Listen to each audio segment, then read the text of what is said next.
যৌথ অ্যাকাউন্ট নাটকের রিভিউ। যখন এই নাটকটি ওটিটিতে আসবে সঙ্গে সঙ্গে এই চ্যানেলে আপলোড করে দেওয়া হবে, তাই এই নাটকটি সবার আগে দেখতে চাইলে আমাদের চ্যানেল সাবস্ক্রাইব করে রাখুন।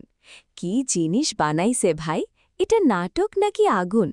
এই কথা বলছি, এর কারণ জানতে চাইলে পুরো ভিডিওটি দেখতে হবে। এই ভিডিওর শেষের টুইস্টটা শুনলে তুমি নিজেই কোমায় চলে যাবে, তাই ভিডিওটি না টেনে পুরো ভিডিওটি দেখুন।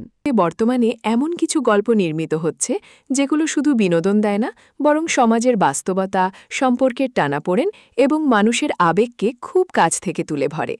জয়েন্ট অ্যাকাউন্ট নাটকটিও ঠিক তেমনই একটি গল্পভিত্তিক নাটক। নাটকটির শুরু থেকেই দর্শককে একটি রহস্যময় কিন্তু বাস্তবধর্মী আবহের মধ্যে নিয়ে যাওয়া হয়। গল্পের সাধারণ উপস্থাপনার মাঝেও ছিল আবেগ, হাস্যরস, দ্বন্দ্ব এবং সম্পর্কের সূক্ষ্ম কিছু দিক, যা নাটকটিকে আলাদা মাত্রা দিয়েছে। নাটকটির নির্মাণে দেখা গেছে শহরে জীবনের এক বাস্তব প্রতিচ্ছবি। একজন সাধারণ রিকশাচালক, একজন আধুনিক মেয়ে এবং কিছু পারিবারিক ও সামাজিক জটিলতাকে কেন্দ্র করেই গল্পটি এগিয়ে যায়। শুরুতে মনে হতে পারে এটি শুধুই একটি কমেডি ধাঁচের নাটক, কিন্তু ধীরে ধীরে গল্পের গভীরতা দর্শককে ভাবিয়ে তোলে। কারা অভিনয় করেছেন? নাটকটিতে অভিনয় করেছেন একদল দক্ষ ও প্রাণবন্ত শিল্পী। প্রধান চরিত্রে থাকা অভিনেতা তার স্বাভাবিক অভিনয় দক্ষতা দিয়ে দর্শকের মন জয় করেছেন। রিকশাচালকের চরিত্রে অভিনয় করা শিল্পীর সংলাপ, শরীরী ভাষা এবং আবেগ প্রকাশ ছিল অত্যন্ত বাস্তবসম্মত। অন্যদিকে আধুনিক তরুণীর চরিত্রে অভিনয় করা অভিনেত্রীও নিজের উপস্থিতি ও অভিব্যক্তির মাধ্যমে চরিত্রটিকে জীবন্ত করে তুলেছেন।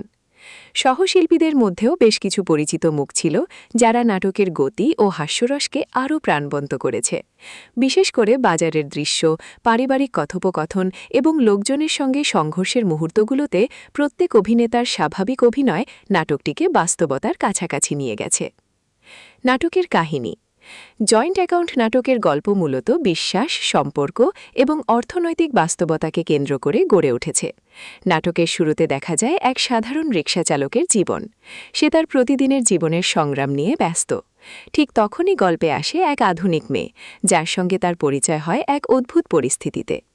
প্রথম দিকে দুজনের মধ্যে ভুল বোঝাবুঝি এবং কথার লড়াই দেখা গেলেও ধীরে ধীরে তাদের সম্পর্কের ভেতরে এক ধরনের বোঝাপড়া তৈরি হতে থাকে।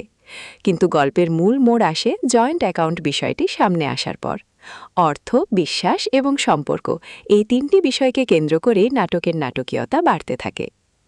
নাটকে দেখানো হয়েছে মানুষ যখন কাউকে বিশ্বাস করে তখন শুধু নিজের আবেগই নয়, নিজের ভবিষ্যতও তার হাতে তুলে দেয়। কিন্তু সেই বিশ্বাস যদি ভেঙে যায়, তাহলে মানুষ ভেতর থেকে কতটা ভেঙে পড়তে পারে, সেটাই গল্পের অন্যতম মূল বার্তা। গল্পে কিছু হাস্যরসাত্মক দৃশ্যও রয়েছে, যা নাটকের আবেগঘন পরিবেশকে ভারী হতে দেয়নি। বিশেষ করে বাজারের দৃশ্যগুলোতে সাধারণ মানুষের জীবনযাপন এবং তাদের কথাবার্তা খুব সুন্দরভাবে ফুটে উঠেছে। এসব দৃশ্য নাটকটিকে বাস্তব ও প্রাণবন্ত করেছে। নির্মাণ ও পরিচালনা। নাটকটির পরিচালনা ছিল যথেষ্ট গোছানো। পরিচালক খুব সুন্দরভাবে গল্পের আবেগ এবং বাস্তবতাকে ধরে রাখতে পেরেছেন। কোথাও অযথা অতিরঞ্জন ছিল না। সংলাপগুলো ছিল সহজ, স্বাভাবিক এবং বাস্তব জীবনের সঙ্গে মিল রয়েছে এমন। ক্যামেরার কাজও বেশ ভালো ছিল। শহরের রাস্তাঘাট, বাজার এবং লোকাল পরিবেশকে এমনভাবে দেখানো হয়েছে যাতে দর্শক খুব সহজেই গল্পের মধ্যে ঢুকে যেতে পারে। বিশেষ করে ক্লোজ শটগুলোতে চরিত্রগুলোর আবেগ ফুটে উঠেছে স্পষ্টভাবে। ব্যাকগ্রাউন্ড মিউজিকও নাটকের আবহের সঙ্গে মানানসই ছিল। আবেগঘন দৃশ্যে মৃদু সুর এবং হাস্যরসাত্মক দৃশ্যে হালকা মিউজিক নাটকের অনুভূতিকে আরও গভীর করেছে। নাটকের বিশেষ দিক। এই নাটকের সবচেয়ে বড় শক্তি হল এর বাস্তবতা। এখানে কোনো অবাস্তব হিরোগিরি নেই, অতিরিক্ত নাটকীয়তাও নেই, বরং মানুষের দৈনন্দিন জীবনের ছোট ছোট ঘটনাগুলোকে কেন্দ্র করেই গল্প এগিয়েছে। আরেকটি গুরুত্বপূর্ণ বিষয় হল নাটকের সামাজিক বার্তা। বর্তমানে